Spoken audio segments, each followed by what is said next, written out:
Age, আমাদের মা বাবা বয়সী, কিন্তু আপনাদের মধ্যে যে এত মানে আইডিয়াস আছে, এনার্জি আছে, এত কিছু করার মানে ইচ্ছা আছে,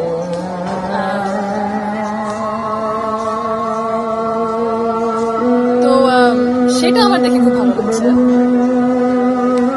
আর আমি কেমন বাংলাদেশ দেখতে চাই, হ্যাঁ, এটা জিজ্ঞেস করা আপনি জিজ্ঞেস করেছেন আমাদেরকে।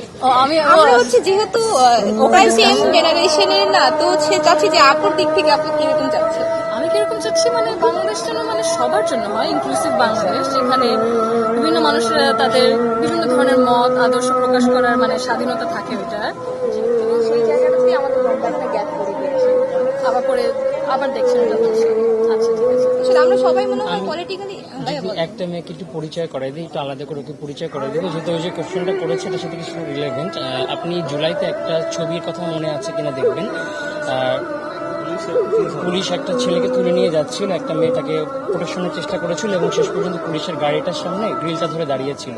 এই ছবিটা বা ভিডিওটা আপনি দেখেছেন নিশ্চয়ই, জুলাইতে। This is the girl Nusrat নূর।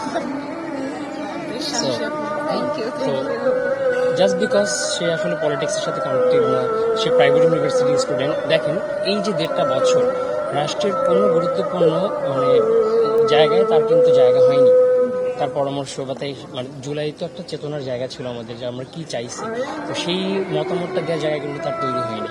তো এখান থেকে আসলে প্রশ্নটা আসছে, আমি আরেকটু সংযুক্তি দিচ্ছি ওর সাথে, যে আপনার সুযোগ আছে এখানে কাজ করার। আমি মনে করি যে আপনার দল, আমি যেহেতু আপনার দলের ব্যাপারটাই বলছি, বিএনপি কি এই ব্যবস্থাটা করতে পারে কিনা, তাদের পলিসি গ্রহণের জায়গাগুলোতে যারা বেসিক্যালি পলিটিক্স করছে না